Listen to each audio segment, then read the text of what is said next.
쉬운 인생. 이랬으면 참 좋겠죠. 마음 글자만 봐도 좋잖아요. 왜? 인생은 쉽지 않으니까. 인생은 사는 게 너무나 고달프고 힘들죠. 예수님은 너무나 잘합니다. 수고하고 무거운 짐진 자들이라고 말씀하죠. 이 세상에 쉬운 인생 없습니다. 다 고달프고 무겁고 힘든 인생 살아가는데, 오늘 본문에 보면 두 가지 사는 방식이, 삶의 형태가 있습니다. 수고하고 무거운 짐을 지고 그렇게 힘겹게 살아가는 인생이 있는가 하면, 쉽게 가볍고 쉽게 사는 인생이 있다는 거죠. 그걸 말씀합니다. 너희 마음을 예수님의 멍에를 메고 예수님을 배우고 살면 마음이 쉼을 얻으리라. 왜 쉼이 없습니까? 쉽고 가벼우니까. 내가 짊어지고 살던 인생의 멍에는 너무나 힘이 들었어요. 근데 그 인생의 멍에를 내가 벗어놓고 예수님이 주시는 멍에, 예수님의 가르침을 따라서 살았더니 이게 훨씬 쉽다는 인생이. 왜? 그 예수님의 멍에는 쉽고 가벼웠기 때문이죠. 사랑하는 성도 여러분, 힘들고 어려운 인생입니다. 그러나 여러분의 인생이 예수님 안에서, 예수님으로 말미암아 무겁고 힘든 인생이 가볍고 쉬운 인생이 되시기를 축원합니다. 오늘 그 말씀 드리려고 합니다. 예수님을 믿음으로 인하여 인생이 쉽고 가벼워진다 하는 이 말은 이제 막 열심히 일하는 사람 일도 안 해도 되고, 그게 아니라 인생이 쉽고 가볍다고 하는 그 의미, 형태에는 두 가지 형태로 나타납니다. 첫째는 정말 믿음으로 주님의 가르침을 따라서 주의 말씀에 순종하며 살아갈 때에 정말 하는 모든 일들이 쉽게 풀려나가게 되고, 또 어려운 문제가 쉽게 해결되어지고, 인생이 정말 순조롭게 평탄하게 펼쳐지는 것이죠. 하나님의 은혜 가운데 그러한 삶이, 그런 현상이, 그런 역사가 일어날 수 있음을 믿으시기 바랍니다.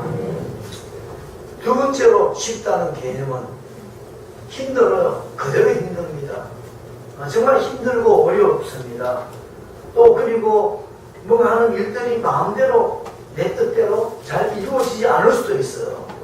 그런데도 내 자신이 이전하고는 다른 것입니다. 힘들게 일했는데도 힘든 줄 모른다. 우리 이런 말 있죠. 힘들겠다 싶은데 힘든 줄 모르고 살게 되는 것. 그 역시 내 인생이 쉬운 인생입니다. 객관적으로 일어나는 모든 현상들과 일들이 정말 꼬이지 않고 잘 풀려나가서 내가 쉬울 수 있고, 또 하나는 겉으로 볼 때는 참 여러 가지 많이 힘든 일이 많고, 내가 계획하고 원하는 것이 잘 내 뜻대로 되지 않고, 성과가 시원하게 나타나지 않고, 때로는 어떻게 보면 일이 잘 안 풀리는 일들이 있음에도 불구하고 내가 공부하지 않은 것입니다. 내가 피곤하지 않은 것이죠. 내가 다운되지 않은 겁니다. 그럼에도 불구하고 그 잘 풀리지 않는 인생임에도 불구하고 나에게는 자유가 있습니다. 평안이 있어요. 그리고 여유로움이 있습니다. 그러면 그것은 쉬운 인생입니다. 요나서 3장을 우리 한번 보겠습니다. 요나서 3장, 우리 구약 성경, 구약 1288쪽, 요나서를 좀 피워놓고 보도록 하겠습니다. 요나서를 피워놓으시기 바랍니다. 1288쪽, 요나서 3장,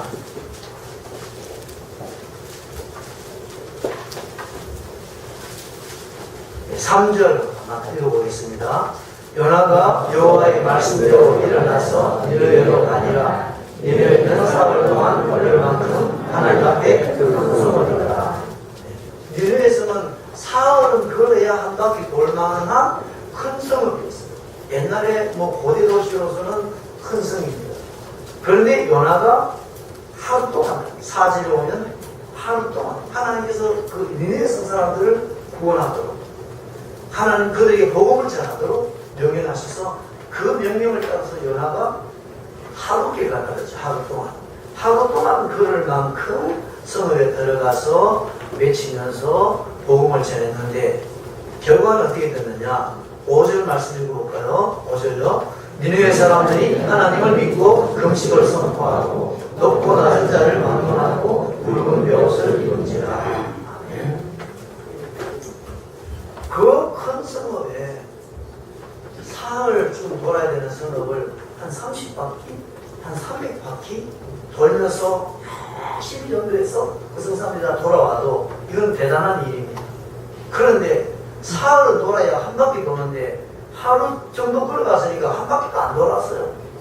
그럼 하루 정도 돌았더니 이게 어떻게 소문이 났는지 니느웨 성 전체 모든 사람들이 금식을 선포하면서 높고 낮은 자를 막론하고 다 회개하고 하나님께로 돌아와 버리는 놀라운 역사예요. 한 성 전체가 구원받는 놀라운 역사가 이루어진 것입니다. 얼마나 쉽습니까? 하나님의 역사와 하나님의 섭리 가운데 이런 일이 있었다는 거예요. 니느웨 성 전체 사람들을 구원하는 그 일이 이렇게 쉽게, 이렇게 간단하게 이루어질 수 있는 것처럼 우리의 인생에도 하나님의 역사하시는 이런 일이 일어날 수 있는 줄 믿으시기 바랍니다.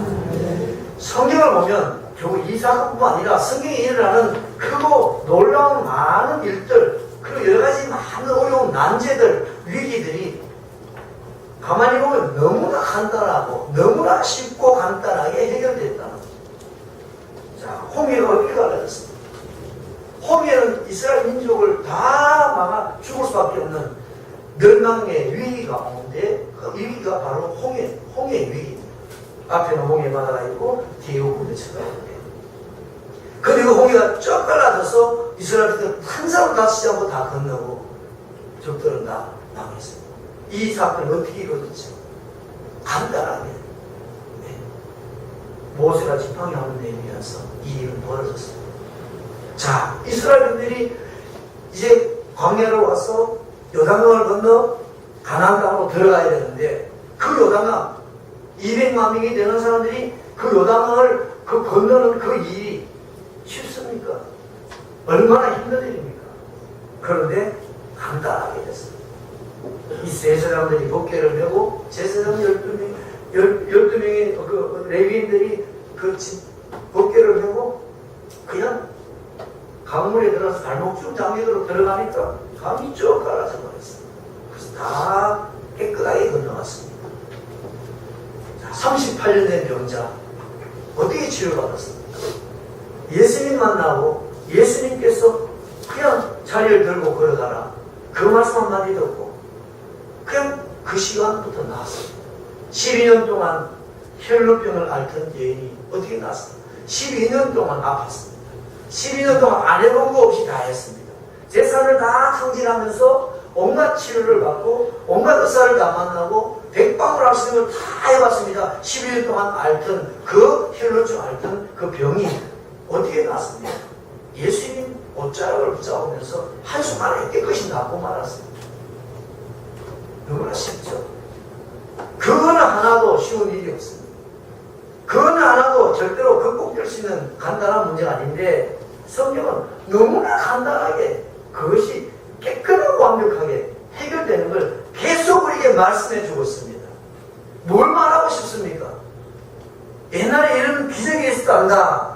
옛날에 어떤 뭐 전설을 이야기하기처럼 옛날에 이런 기적적인 일이 있었다는 걸 이야기하는 게 아닙니다. 이런 큰 절망적인 상황과 극복할 수 없는 난관과 난제를 만날지라도 하나님이 개입하시고 하나님이 역사하시면 간단하게 해결될 수 있다는 걸 보여주는 것입니다. 이걸 보고 여러분 눈이 활짝 열리기 바랍니다. 머릿속에 불이 반짝 들어오기 바랍니다. 인생 별것 아니네. 인생 정말 쉽게 살 수 있네. 라고 하는 답이 딱 나오고 계산이 딱 나올 수 있기 바랍니다.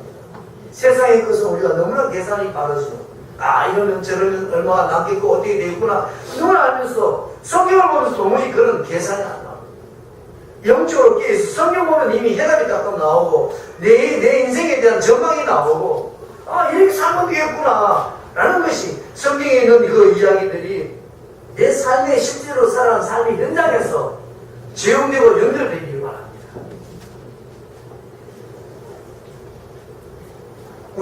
살아가는 동안에 힘든 일 만나고 어려운 일 만나고 내가 넘지 못할 그런 큰 삶도 만날 것입니다. 그러나 그 모든 상황에서 하나님의 개입하심과 하나님의 도우심이 함께 하신다면 상황은 완전히 달라질 줄 믿습니다.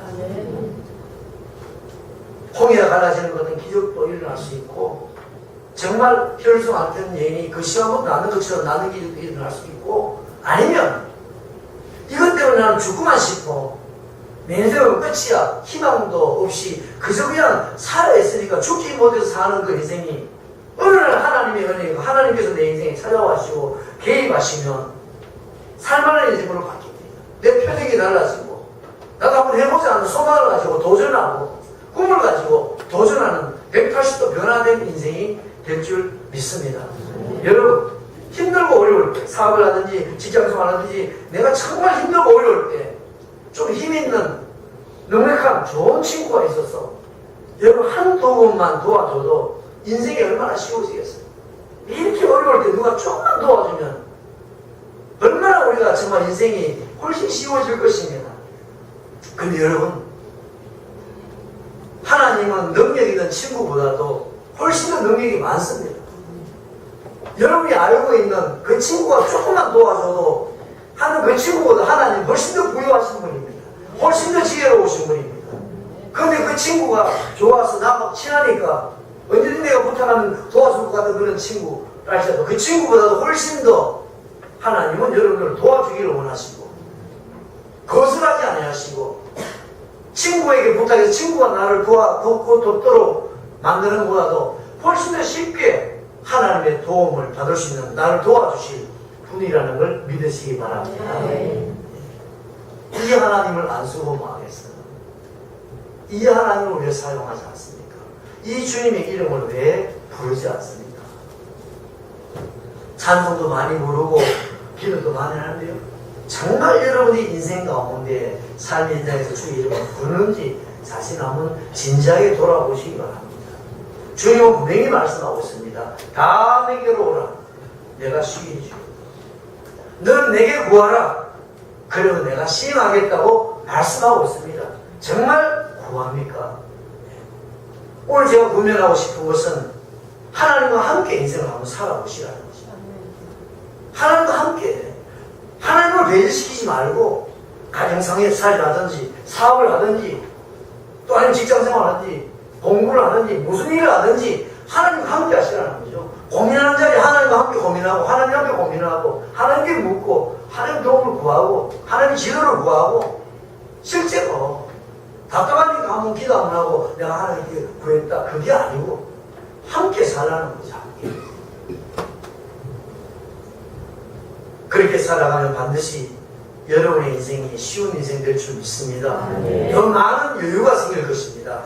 더 많은 자유함이 있고 더 큰 자신감을 가지고 살아가게 될 줄 믿습니다. 아무리 힘들어도 여러분이 그 힘든 문제 때문에 여러분들이 의기소침해지고 꺾어지지 않게 될 줄 믿습니다. 그리고 아무리 힘쓰고 힘을 써도 이루지 못할 그런 결실들을 보게 될 날이 올 줄 믿습니다. 자, 하나님의 은혜를 힘입고 쉬운 인생을 살고 내가 아무리 노력해도 이루지 못할 그런 성과를 이루고 그런 결실을 맺는 인생을 살기 위해서 그런 인생이 되기 위해서는 우리가 길러야 될 체력이 있습니다. 우리가 좀 갖추어야 될 그 부분이 있습니다. 세 가지 말씀드리면요. 첫 번째는 복음에 대한 확실한 이해와 실제로 그 복음을 내 모든 삶의 상황에 적용할 수 있어야 됩니다. 시편 50편 15절에 환난 날에 나를 부르라 내가 너를 건지리니 네가 나를 영화롭게 하리로다 했어. 이게 바로 복음입니다. 왜 복음이냐? 환난 날에 빠졌어요. 야 알았어 올라와. 열심히 노력해서 올라와. 계단 밟고 올라와. 그렇게 하지 않고 나를 불러라. 내가 너를 건져주라. 이 복음입니다. 이게 기쁜 소식이죠. 이게 복음에 대한 명확한 이해를 하라. 이 말은 복음에 대한 명확한 이해는 뭐냐?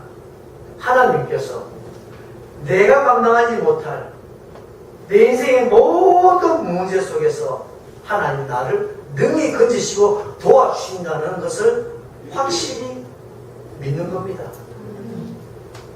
그것을 확실히 내가 이해하는 거죠. 그것이 복음에 대한 확실한 이해입니다. 복음이 뭐냐? 내가 가지 못할 천국을 하나님 가게 해주셨듯이 내가 해결하지 못할 문제를 주님은 해결해 주신다. 그걸 확실히 내가 이해하는 겁니다. 반드시 주님은 외면하지 않고 도와주신다. 어느 시점에 어떤 형식으로 할지는 모르겠지만 내가 원하는데 내가 원하는 방식 아닐지 몰라도 반드시 하나님은 내 인생을 외면하지 않고 나를 도와주신다 하는 사실을 분명히 내가 아는 것, 그것이 복음을 이해하는 것입니다. 그리고 복음의 적용이 뭡니까? 복음을 적용한다는 말은 내가 살아가는 동안에 정말 실제로 그 모든 삶의 상황 속에서 하나님을 찾는 겁니다. 나를 건지실 그 하나님을 부르는 것입니다. 그것이 적용입니다. 적용. 자, 이스라엘들이 광야 길을 가다가 하나님을 불평하고 원망함으로 말미암아 불뱀에 물려 죽어가고 있었어요. 많은 사람들이 불뱀에서 물려 죽어가고 있으니 모세가 하나님께 회개하며 기도했습니다. 그랬더니 하나님께서 가르쳐줬어요. 노수로 뱀을 만들어서 장기에 높이 달아라. 그리고 그것을 쳐다보는 자는 살리라. 하나님께서 해결책을 주셨어요. 그래서 모세가 외쳤습니다. 자, 여러분, 뱀에 말려서 불뱀에 물려 죽고 고통받는 여러분, 빨리 이 노뱀을 쳐다보세요. 그러면 삽니다. 라고 했어요. 다 살았을까요? 다 못 살 이유가 있습니까? 노뱀 쳐다보니 못 살 사람이 있습니까? 다 뭔데 어렵습니까? 돈 내고 가라 합니까? 다 볼 수 있습니다. 다 나을 수 있어요. 그 다 나왔을까요? 안 나왔습니다. 안 쳐다본 사람이 있습니다. 노뱀을 쳐다보라 하는 것이 내가 고통받을 때, 죽어갈 때 적용해야 될 바로 복음이다. 쳐다보고 나는 게 이게 얼마나 기쁜 소식입니까? 이건 얼마나 기쁜 소식이에요. 복음 중에 복음 아닙니까? 근데 이 복음이 적용되느냐? 어떤 사람들은 당연히 쳐다봤겠죠. 쳐다보는 자는 다 나은 줄 믿으시기 바랍니다. 그런데 참 놀랍게도 그거 안 쳐다보고 그까지 죽은 사람이 있다는 사실. 오늘 이 시대에도, 오늘 우리가 이 자리에도, 오늘 우리 자신이 그때마다 쳐다봐야 되는데 쳐다보지 못해서 불뱀에 물린 고통 속에 방황하고 헤맬 때가 없었겠습니까? 모든 상황에 있어 우리의 인생 살아갈 때 한 번만 쳐다보면 되겠습니까? 쳐다볼 일이 하루에도 10번, 100번 더 나타날 수 있습니다. 100번이고 10번이고 정말 주님의 은혜가 도움이 필요할 때 내가 힘들고 내 마음이 울적해지고 내 마음이 정말 뒤틀릴 그때마다 우리는 복음이 필요한 것입니다. 그때마다 다 쳐다봐야 되죠. 다 쳐다봐야 돼. 친구한테 전화해서 야, 아이고 뭐 술 한잔 할까? 오늘 기분 안 좋네? 아, 내 속상해 죽겠어. 카톡에서 친구한테 뭐 그걸 하면서 주님을 바라봅니까? 노뱀을 바라봅니까? 주님 너무 속이 상하네요. 어떻게 해야 되겠습니까? 속상한 내 마음을 어루만 주시고 치료해 주세요. 내 상한 마음이 이 내 안에서 존재하지 않도록 도와주십시오. 합니까? 그게 되지 않고 친구한테 카톡하고 문자 보내면서 그렇게 한다면 우리는 노뱀 쳐다보지 않는 사람과 다를 것 없다는 사실. 인생 살아가는데 반은 보고 반은 안 쳐다보면 반만큼 내가 손해. 100%다 쳐다볼 수 있기를 바랍니다. 이게 복음의 정의죠. 저도 마찬가지입니다. 목회하면서 제 마음에 주신 확신은 정말 성도들이 여러 가지 어려운 문제를 만나고 직장의 문제든지 가정의 문제든지 뭐 여러 가지 문제를 만날 때 또 목회를 상담하고 또 나한테 와서 이야기하고 해나갈 때 저는 성경적으로 그것을 또 판단하고 영적으로 그것을 또 분석하고 할 때 다 설명이 되어져요. 한 번도 설명이 되지 않는 적이 없습니다. 그리고 그 설명을 따라 서로 나누면서 정리해주면 그 문제 해결되지 않아도 정리해주면 그 정리하는 과정 속에서 그냥 표정이 당장 밝아지고 당장 그냥 달라지는 걸 볼 수 있습니다. 그래서 우리 교회 등록한 사람들 다 들었을 것입니다. 처음 등록할 때 앞으로 무슨 일이 있든지 저한테 이야기해 주세요. 그래야 이런 중앙교회에 등록하고 신앙생활 하는 의미가 있겠습니다.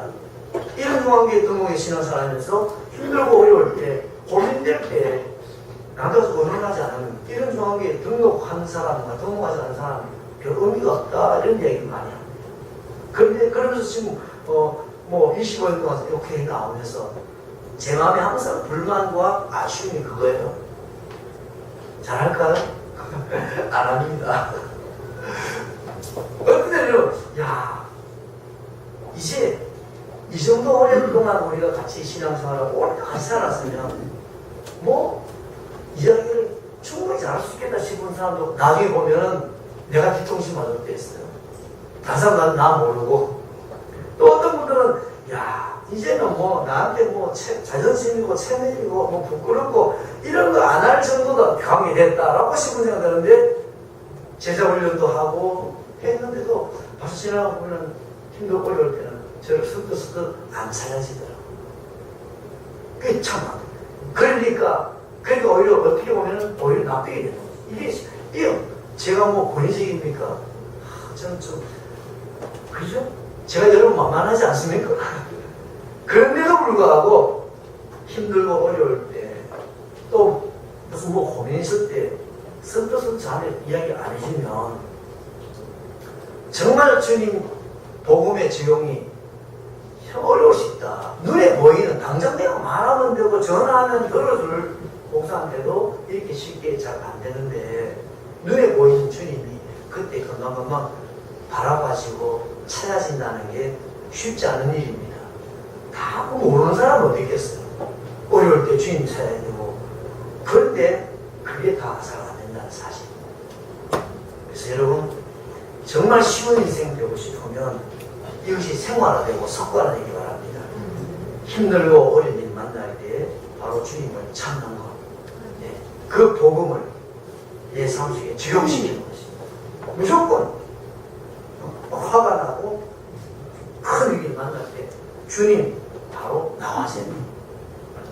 그냥 답답해서 나온 한숨으로서의 주님이 아니라 정말 구체적으로 내가 함께 이 일을 하고 인생을 살아가는 그런 부모로서 의논을 하고 구체적으로 고민을 하고 해답을 구하고 요나 선지자를 보십시오. 요나 선지자는 풍랑이는 바다에 던졌었어요. 배가 비빌 같은 큰 풍랑이는 바다에 그대로 던졌었어요. 그리고 그 다음에 어디로 갔습니까? 큰 물고기 뱃속에 들어가 버렸어요. 물고기 뱃속이 얼마나 깜깜하겠어요. 얼마나 질퍽질퍽하겠어요. 그런데 거기서 정신 차려보니까 내가 살아있어. 모든 걸 다 잃어버리고 정신 차려보니까 내가 살아있다는 물고기 뱃속이었습니다. 근데 그 물고기 뱃속에서 이렇게 고백하죠.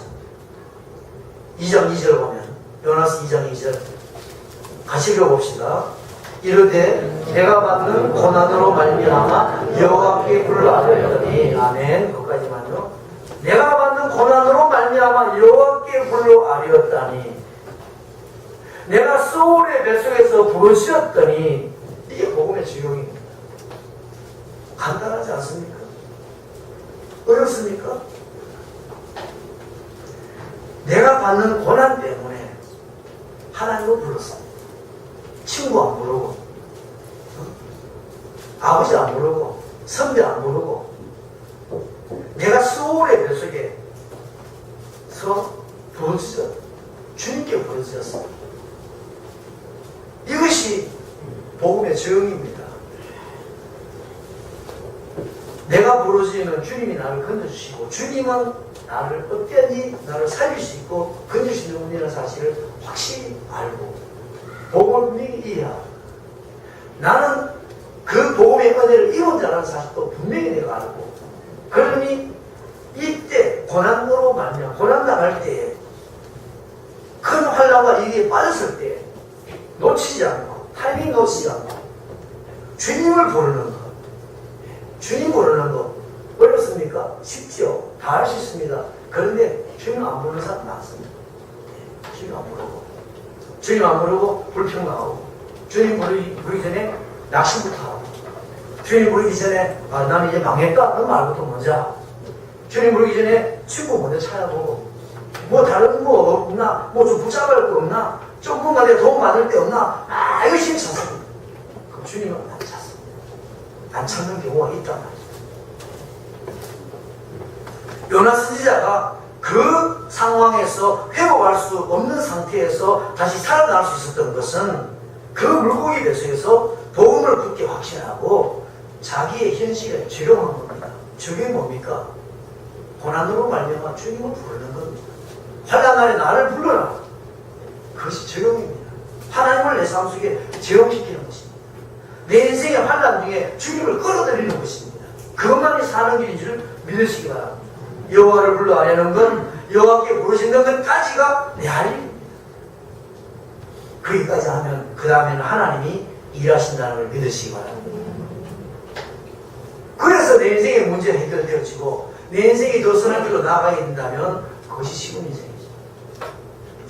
두 번째로 우리가 준비되어야 될 것은 기도의 부흥입니다. 우리 7절 한번 읽어보겠습니다. 7절 요나서 2장 7절요. 내 영혼이 내 속에서 피곤할 때에 내가 여호와를 생각하였더니 내 기도가 주께 이르러 싸우며 주의 성령에 미쳐나니라. 기도가 있어야 돼요. 네. 여러분 기도, 끈질긴 기도, 집요한 기도, 인내의 기도, 기도 앞에 인내, 끈질긴, 집요한, 이게 좀 붙어야 그게 제대로 된 기도될 수 있습니다. 여러분 기도를 돌아보세요. 집요합니까? 정말 끈질깁니까? 인내하는 기도 아닙니까? 예수님의 기도는 땀방울이 빗방울처럼 뚝뚝 떨어지는 기도였어요. 야곱의 기도는 뼈가 그냥 어긋날 정도로 애쓰고 힘쓰고 얼마나 애쓰고 몸을 힘썼으면 허벅지 뼈가 그냥 위골이 되어버렸어요. 장단지 뼈가 위골에서 쩔쩔쩔 기도 한번 하고 났더니 하루 종일 기도하고 다리를 쩔쩔쩔 절도록 그렇게 기도했어요. 사탄은 우리 기도를 막으려고 합니다. 기도 못하게 해요. 그런데 많은 성도들이 이렇게 말하죠. 기도할 제목이고 기도해야 되는 거 다 알아요. 근데 기도가 안 돼. 기도는 문이 막혔어. 이럽니다. 그리고 그것은 끝입니다. 기도 문이 막히고 기도가 잘 안 되니 오늘은 기도 안 하는 게 당연한 것처럼 기도 안 하는 게 맞는 것처럼 이렇게 행동한단 말이죠. 덜 가까운 거 아닙니까? 기도만이 살 길이고 기도가 내 인생을 쉬운 인생으로 만드는 관건이라면 기도 안 되면 기도 되게 해야 되죠. 자유로운 물고 있습니다. 기도가 문이 막혔다. 그럼 기도의 문이 활짝 열렸다. 무슨 차이입니까? 뭘 보고 이렇게 말하죠? 제가 아는 상식으로는 기도도 잘 안 되고 이러고 기도 문이 열렸다 할 때는 기도가 막 팍팍팍 터져 나오는 거 막 정말 기도가 이런 거 아닙니까? 제가 잘못 알았습니까? 그럼 물어봅시다. 기도 문이 막혔다. 오늘 기도가 잘 안 되고 안 된다는 건 뭡니까? 말이 잘 안 나와지고 힘들어요. 기도하면 기도가 줄줄 막 되고 기도 제목이 막 생각나서 막 되고 유창하게 막 부르짖고 그럴 때 아닙니까? 그런 경우를 보고 막혔다 열렸다 말을 한다면 그럼 이렇게 물어봅시다. 기도의 문이 닫힌 상태에서 다시 말하면 기도하기 너무 힘들어요. 기도가 생각도 잘 안 납니다. 그래 너무 답답하니까 기도의 자리에 나왔겠죠. 기도하려고 마음을 먹었겠죠. 기도할 제목이 너무 많고 너무 괴로워서 기도의 자리에 나와 기도하려고 하는데 기도가 잘 안 됩니다. 막 입에서 막 방언도 터지고 짤짤짤짤 막 나옵니다. 야 오늘 기도가 너무 잘 된다 싶은 그런 기도 하는 거하고 응답의 차이가 있을까요?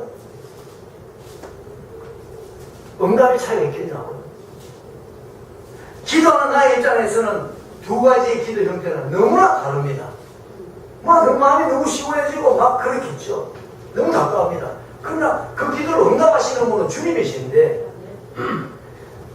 기도 안 돼서 몸을 치고 기도해 가만히 했다가 중단되고 그러면서 그러나 그 기도의 자리에 앉아서 그 하나님 은혜를 구하고 도움을 구하려고 이렇게 애쓰는 그 기도는 에이 이거는 응답받을 필요 없어. 이게 무슨 응답이야. 기도도 시원찮게 기도 끝장이 아니고 응답 안 주고 이야 넌 정말 기도 잘하는구나. 그냥 막 청산교수처럼 잘하네. 그럼 이 정도는 해야 되지. 내가 응답을 다 해주겠다. 그러겠습니까? 기도하는 우리의 상태에 따라서 또 그 상황에 따라서 기도가 우리 입장에서 볼 때 잘 될 수도 있고 기도가 잘 안 될 수도 있어요. 그러나 그것이 하나님께서 응답해 주실 기준이 되는 게 아닙니다. 아무런 상관이 없습니다. 말을 입에서 한마디도 못하는 벙어리도 주님의 은혜를 구하고 엎드려 기도하면 하나님 응답하시는 걸 믿으시기 바랍니다. 우리 오늘 기도 오늘 너무 안 되네. 아, 오늘 빨리 지금 못해서 가자. 이 생각부터 문제 하잖아요. 그거는 속는 것입니다. 엄청난 오해죠.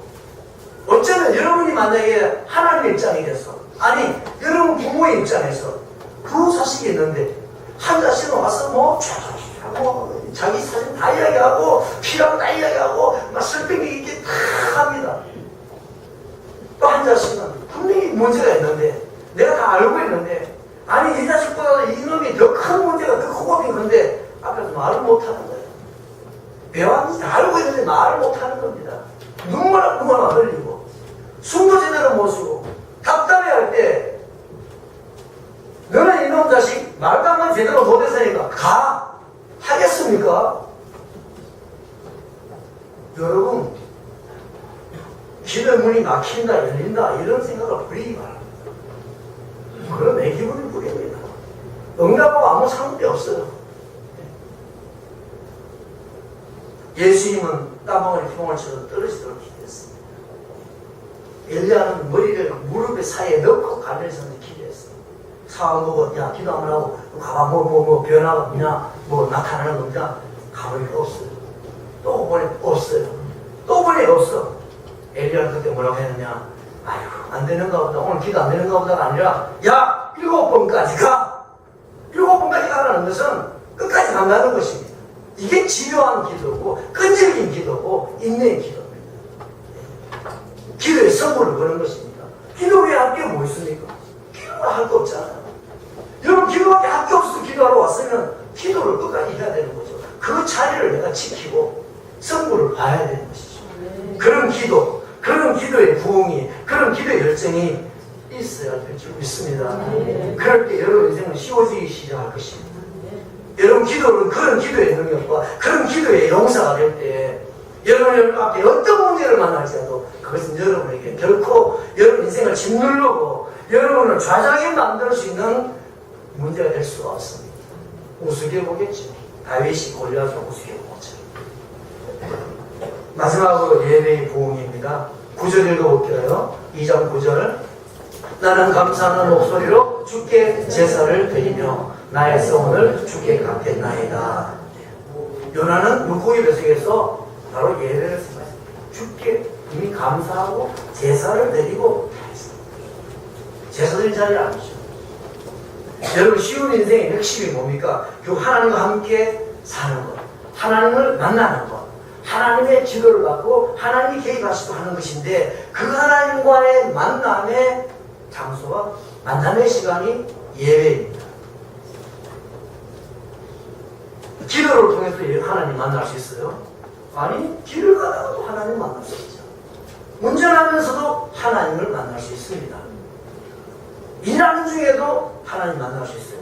그러나 가장 정확하게, 가장 좋은 상태에서 필연적으로 하나님을 만나고 하나님의 음성을 듣게 되는 장소와 시간이 예배인 걸 믿으시기 바랍니다. 예배드리면서 하나님 만나지 못하고, 예배드리고도 하나님의 음성을 듣지 못하고, 내게 주신 말씀을 내가 담지 못했다면, 하나님을 느끼지 못했다면 그 심각한 문제잖아요. 하나님으로 말미암아 쉬운 인생 될 수 있는 사람은 바로 예배의 부흥과 예배의 회복이 있습니다. 예배 드릴 때마다 하나님의 말씀을 분명하게 듣고, 예배 드릴 때마다 하나님의 인자심을 느끼고, 그래서 영적으로 정서적으로 내 기분이 전환이 이루어져요. 예배 한번 드리고 나면 그냥 막 이루어져요. 친구 하나 만나도 기분이 달라지잖아요. 예수 안 믿는 사람들이 불신자들이 예수 믿는 사람도 하나님 하겠죠. 막 그렇게 친구 만나서 천장하고 나도 기분이 바뀌지 않습니다. 문제는 그대로 있지. 그런데 하물며 하나님이 예배드리고 나는데 내 기분이 그대로 있다. 안 바뀔 수가 있겠습니까? 왜 안 바뀔까요? 하나님 못 만났기 때문에 그렇지. 하나님 제대로 시간이 못했기 때문에 그렇지. 왜 하나님을 못 만났을까요? 어떤 사람 만나는데